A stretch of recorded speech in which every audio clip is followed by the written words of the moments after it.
दादी, मुझे यूरोप में राष्ट्रवाद के आगे की कहानी सुनाओ ना। सुनाती हूँ बेटा। मैंने कहाँ तक की कहानी तुझे सुनाई थी? दादी, आपने बताया था कि वाटरलू के युद्ध के बाद यूरोप में फिर से रूढ़िवादी सत्ता की स्थापना हो गई थी।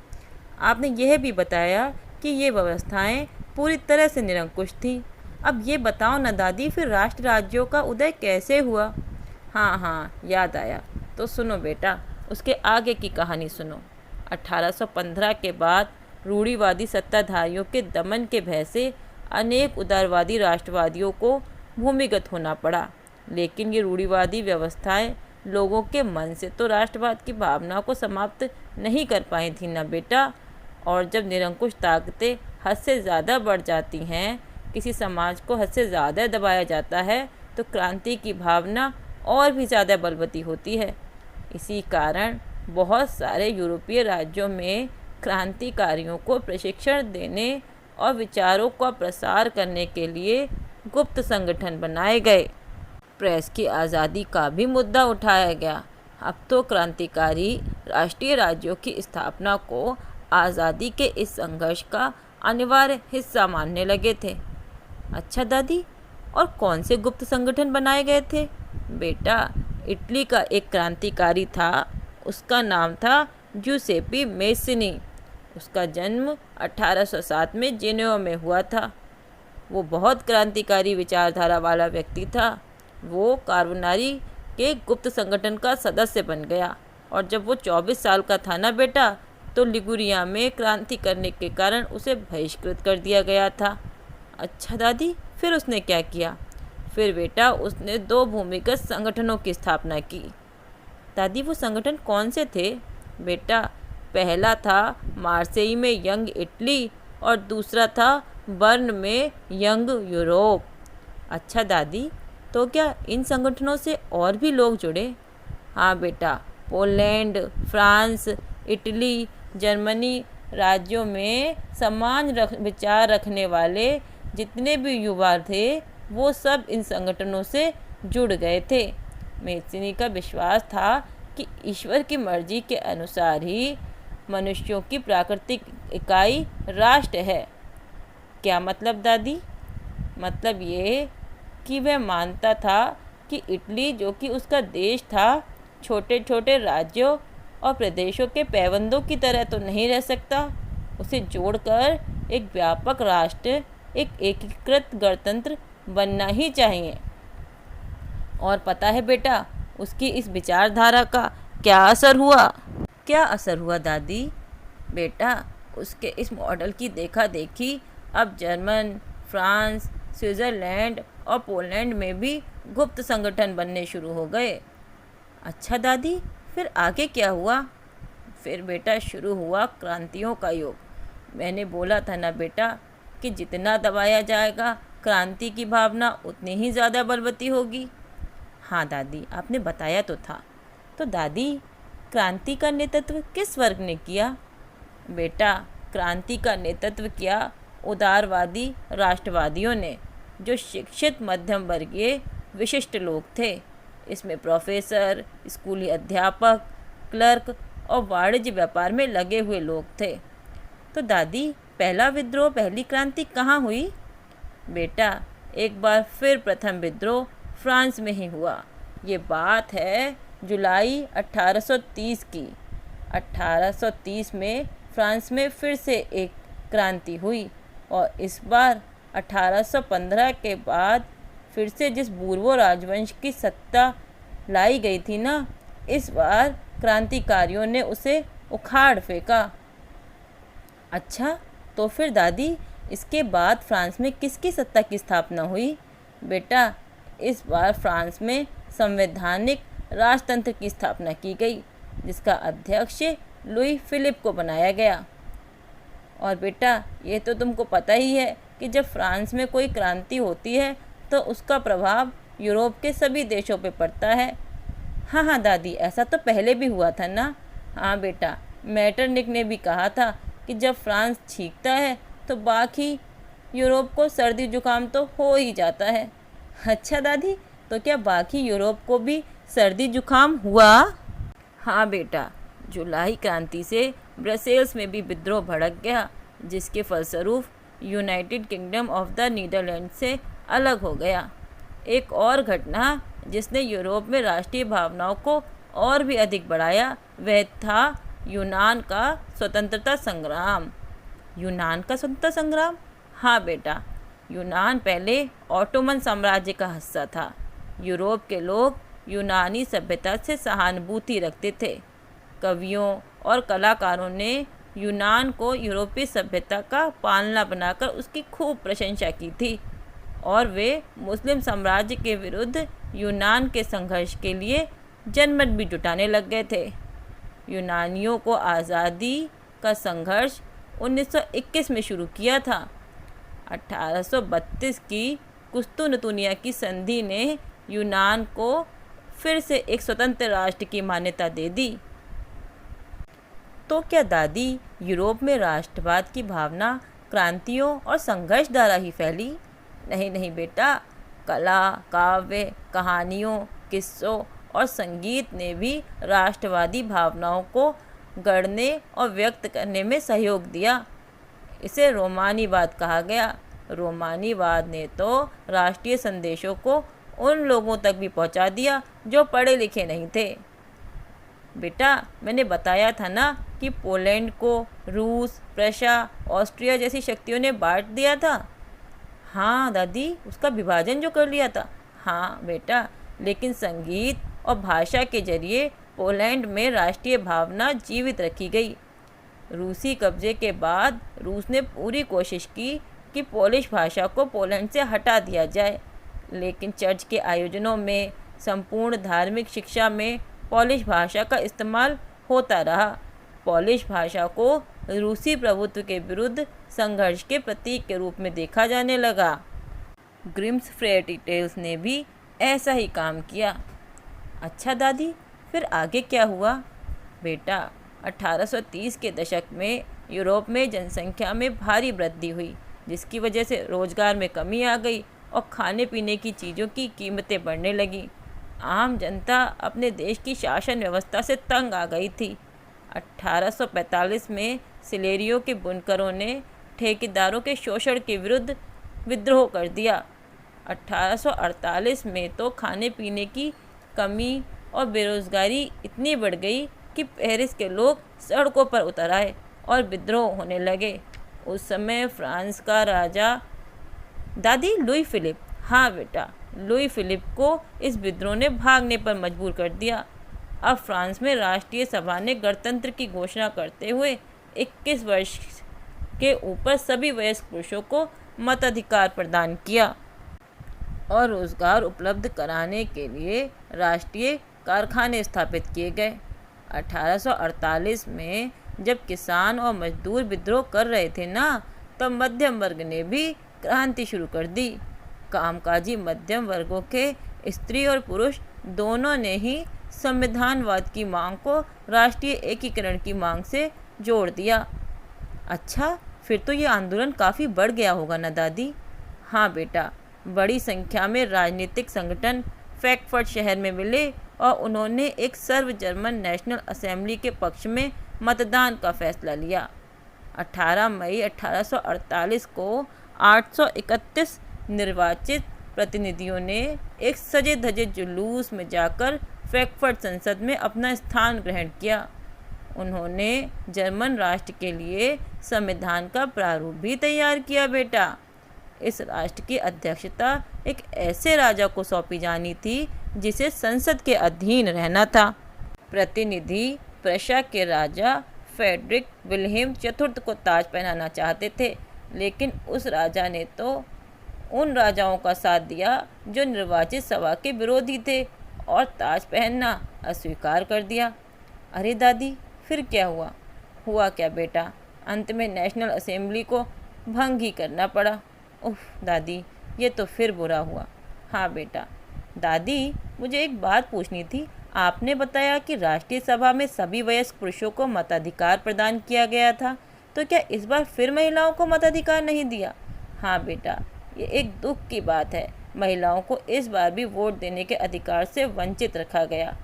लेकिन दादी, महिलाओं ने भी तो इस आंदोलन में भाग लिया था ना। और जब समानता की बात आ रही है तो महिलाओं को भी तो बराबर का हक मिलना चाहिए था ना। मिलना तो चाहिए था बेटा, लेकिन मिला नहीं। जब फ्रैंकफर्ट में संसद में सभा आयोजित की गई तब महिलाओं को केवल दर्शक के रूप में सभा को देखने का हक मिला। ये तो गलत बात है ना दादी। हाँ बेटा। अच्छा, अब तू निराश ना हो, आगे सुन कि क्या हुआ। रूढ़िवादी ताकतें आंदोलन को दबाने में कामयाब तो हो गई, लेकिन वे पुरानी व्यवस्था को फिर से बहाल नहीं कर पाई। अब राजाओं को भी ये समझ में आने लगा था कि यह क्रांति और संघर्ष उदारवादियों को सहूलियतें देकर ही समाप्त किया जा सकता है बेटा। लेकिन 1848 के बाद यूरोप में राष्ट्रवाद का जनतंत्र और क्रांति से लगाव कम होने लगा। तो फिर दादी, राष्ट्रों का एकीकरण कैसे हुआ? सेना द्वारा। क्या दादी, सेना द्वारा? हाँ बेटा, जर्मनी और इटली का एकीकरण सेना द्वारा ही हुआ बेटा। प्रशा ने राष्ट्रीय एकीकरण के इस आंदोलन का नेतृत्व संभाला। उसका एक मंत्री था जिसका नाम था ऑटोमन बिस्मार्क। जर्मनी के एकीकरण का श्रेय इसी को जाता है। जर्मनी के एकीकरण में 7 वर्ष का समय लगा और 7 वर्ष के दौरान ऑस्ट्रिया, डेनमार्क और फ्रांस से 3 युद्ध हुए। इस युद्ध में प्रशा को जीत हासिल हुई, तब जाकर जर्मनी का एकीकरण पूरा हुआ। 1871 में वर्साय में हुए एक समारोह में प्रशा के राजा विलियम को जर्मनी का प्रथम सम्राट घोषित किया गया। और दादी, इटली का एकीकरण तो मेस्सिनी ने किया होगा ना, आपने बताया था ना उसके बारे में। बेटा, मेस्सिनी ने संगठन बनाकर इटली के एकीकरण के काफ़ी प्रयास तो किए, लेकिन 1831 और 1848 में हुए विद्रोह की असफलता के बाद वो हार गया। अच्छा दादी, वो क्यों? बेटा, 19वीं सदी के मध्य में इटली 7 राज्यों में बटा हुआ था, जिसमें से केवल एक सार्डिनिया पीडमान में ही इतावली घराने का शासन था। उत्तरी भाग ऑस्ट्रियाई हैम्सबर्गों के अधीन था, मध्य इलाका पोप का शासन था और दक्षिण में स्पेन के बूर्बो राजाओं का शासन था। इसीलिए इटली के एकीकरण की जिम्मेदारी सार्डिनिया पीडमान के शासक विक्टर इमैनुअल द्वितीय पर आ गई। और पता है बेटा, उसका एक मंत्री था काबूर। उसने इटली के प्रदेशों को एकीकृत करने के लिए आंदोलन का नेतृत्व किया। बेटा, ये जो काबूर था, ये ना तो क्रांतिकारी था और ना ही जनतंत्र में विश्वास रखने वाला था। अच्छा दादी, तो फिर ये किस वर्ग से था? ये तो इटली के अमीर और पढ़े लिखे वर्ग में से था। बेटा, ये फ्रेंच बहुत ही बेहतर बोलता था और बहुत होशियार था। इसी वजह से इसने कूटनीतिक संधि द्वारा 1859 में ऑस्ट्रिया को हरा दिया। इसने स्थानीय किसानों की मदद से दक्षिण इटली के राज्य में प्रवेश कर गए स्पेनी सैनिकों को भी निकाल के बाहर कर दिया। इसी वजह से 1861 में इटली का एकीकरण पूरा हो पाया और इमैनुअल द्वितीय को इटली का राजा घोषित किया गया। बेटा, इटली के एकीकरण में गैराबाल्डी का भी नाम महत्वपूर्ण है। किसानों को समर्थन तो गैराबाल्डी ने ही लिया था। और बेटा, पता है कि जिन आम किसानों ने गैराबाल्डी का समर्थन किया था ना, उन्हें इटालिया के बारे में कभी सुना ही नहीं था और वे मानते थे कि ये लाटिया है, जो कि विक्टर इमैनुअल की पत्नी थी। हाँ दादी, लाटालिया।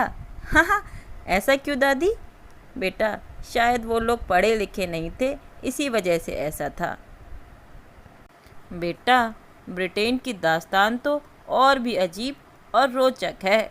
पता है, 18वीं शताब्दी से पहले तो ब्रिटेन नाम की कोई चीज़ हुआ ही नहीं करती थी। अच्छा दादी, फिर ये ब्रिटेन बना कैसे? बेटा, उस समय ब्रिटिश द्वीप नस्लों के हिसाब से बटे हुए थे, जैसे अंग्रेज, वेल्श, स्कॉटलैंड या आयरिश, और इनकी अपनी ही संस्कृतियाँ थीं। अच्छा दादी, फिर ये इंग्लैंड बना कैसे? बेटा, अंग्रेज नस्ल या आंग्ल राष्ट्र की शक्ति बढ़ रही थी। इसी वजह से वह इन द्वीप समूह के अन्य राष्ट्रों पर अपना प्रभुत्व बढ़ाने में सफल हुआ।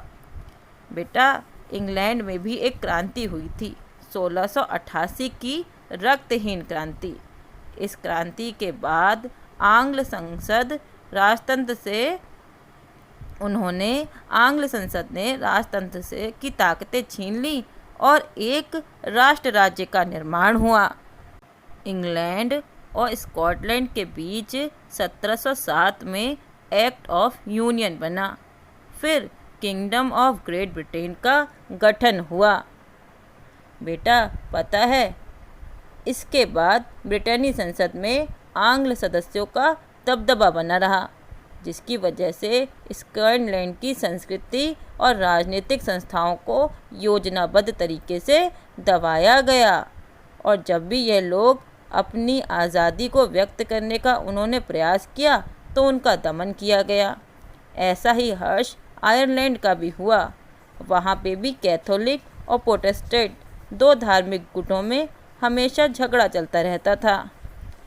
ब्रिटेनी प्रभाव के विरुद्ध कैथोलिकों के विद्रोह को दबाया गया और 1801 में आयरलैंड को बलपूर्वक यूनाइटेड किंगडम में शामिल कर लिया गया। अब एक नए ब्रिटेनी राष्ट्र का निर्माण किया गया, जिस पर आंग्ल संस्कृति का प्रचार प्रसार किया गया। नए ब्रिटेन के प्रतीक चिन्हों, ब्रिटेनी झंडा, जिसे हम यूनियन जैक कहते हैं ना, और राष्ट्रीय गान को खूब बढ़ावा दिया गया। पुराने राष्ट्र इस संघ में सहयोगी के रूप में ही रह गए थे। अच्छा दादी, तो इस तरीके से राष्ट्र राज्यों का निर्माण हुआ, जिन्हें हम इस समय देखते हैं। हाँ बेटा, और तुझे एक और बात बताऊं, कलाकारों ने राष्ट्रवाद को बढ़ावा देने के लिए राष्ट्र को एक मूर्त रूप प्रदान किया। राष्ट्र को एक नारी के भेष में प्रस्तुत किया गया। उन्होंने राष्ट्र को ऐसे चित्रित किया जैसे कि वो कोई जीवित व्यक्ति हो। और पता है बेटा, फ्रांस में तो इस महिला को नाम भी दिया गया, मॉरियन, और इसका चित्र डाक टिकट और सिक्कों पर भी छापा गया। इस मॉरियन के कुछ प्रतीक भी बनाए गए, जैसे लाल टोपी, तिरंगा और कलगी। ये सब स्वतंत्रता के प्रतीक थे। मॉरियन की प्रतिमाएं सार्वजनिक चौकों पर लगाई गईं। दादी, ऐसा क्यों किया गया? बेटा, ऐसा इसलिए किया गया ताकि आम जनता को एकता के राष्ट्रीय प्रतीकों की याद आती रहे। इसी तरह से कुछ जर्मनी में भी हुआ। जर्मनी में जर्मेनिया को जर्मन राष्ट्र के रूपक के रूप में दिखाया गया।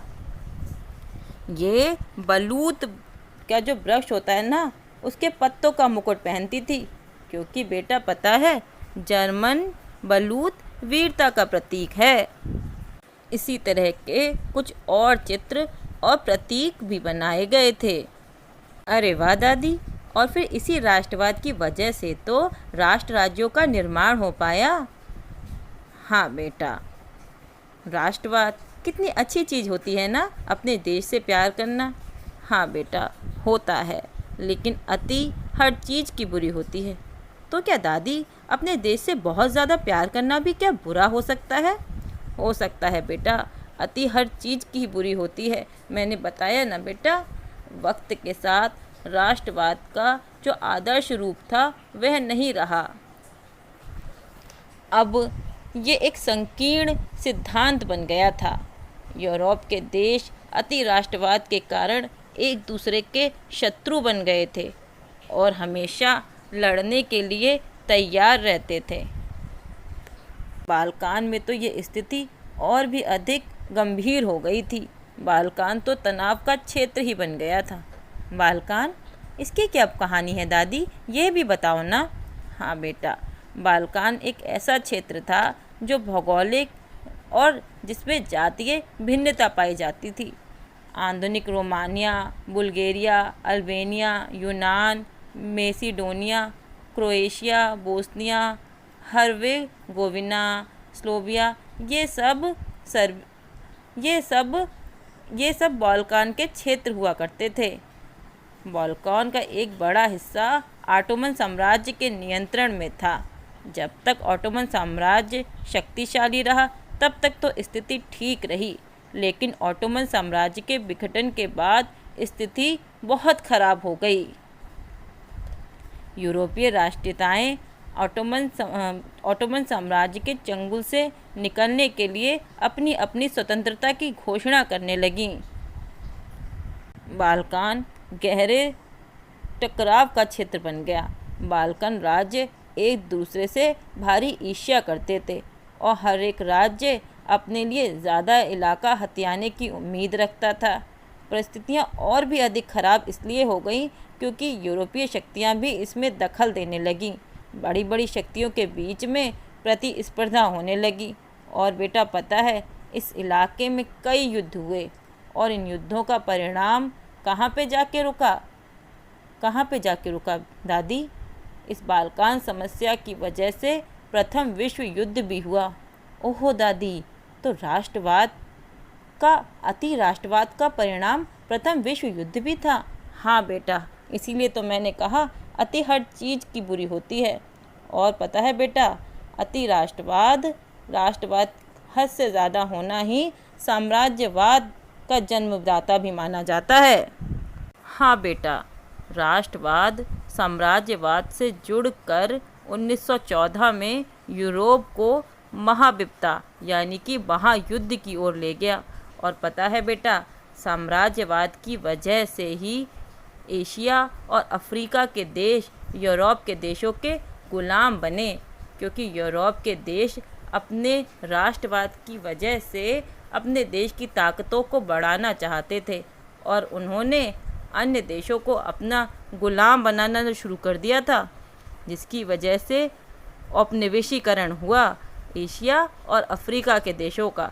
तो बेटा, कहीं ना कहीं हर चीज़ का फ़ायदा भी है, और अगर हम किसी भी भावना को हद से ज़्यादा बढ़ा लें तो उसका नुकसान भी होता है। हमारा देश भारत भी तो इंग्लैंड का गुलाम, इंग्लैंड वालों की साम्राज्यवादी भूख के कारण ही तो बना था। हाँ दादी, ये तो आप ठीक कह रही हो, लेकिन बेटा एक और बात बताऊं, हमारे देश को इस उपनिवेशवाद से मुक्ति भी हमारे देश में जागे राष्ट्रवाद के कारण ही मिली। अरे वाह दादी, साम्राज्यवाद और उपनिवेशवाद से मुक्ति भी राष्ट्रवाद के कारण मिली, और साम्राज्यवाद और उपनिवेशवाद हमारे देश में स्थापित भी इंग्लैंड के अति राष्ट्रवाद की वजह से हुआ था। हाँ बेटा, क्योंकि स्थान, जगह, वातावरण ये सब बदलने से विचारधाराएं भी बदल जाती हैं। इसी वजह से जो यूरोप का राष्ट्रवाद था, यूरोप के राष्ट्रवाद की जो विचारधारा थी वह कहीं और नहीं दोहराई गई, क्योंकि हर जगह लोगों ने अपनी तरह का अपना विशिष्ट राष्ट्रवाद विकसित किया और ये मान लिया गया कि समाजों को राष्ट्र राज्यों में गठित किया जाना चाहिए। अब ये प्रक्रिया स्वाभाविक और सार्वभौम मान ली गई थी। वाह दादी, आप तो बहुत समझदार और होशियार हैं और आपको तो बहुत कुछ पता है। अगर दादी आप मुझे ये कहानी ना सुनाती तो मैं तो ये कभी जान ही नहीं पाता कि यूरोप में राष्ट्रवाद का विकास कैसे हुआ। और आज हम जो यूरोप के देशों को देखते हैं उनकी स्थिति हमेशा ऐसी नहीं थी। उनकी यह स्थिति राष्ट्र राज्यों का निर्माण यूरोप में राष्ट्रवाद की वजह से ही तो हुआ है। मैं तो यही सोचता दादी कि यूरोप के देश हमेशा से ही ऐसे ही थे। मैं तो ये कभी सोच ही नहीं पाता कि यूरोप के देश राजाओं के बुरे शासन से भी परेशान थे। कभी ऐसी भी स्थिति थी। और ये स्वतंत्रता, समानता का अधिकार कितने युद्ध और क्रांतियों का परिणाम है।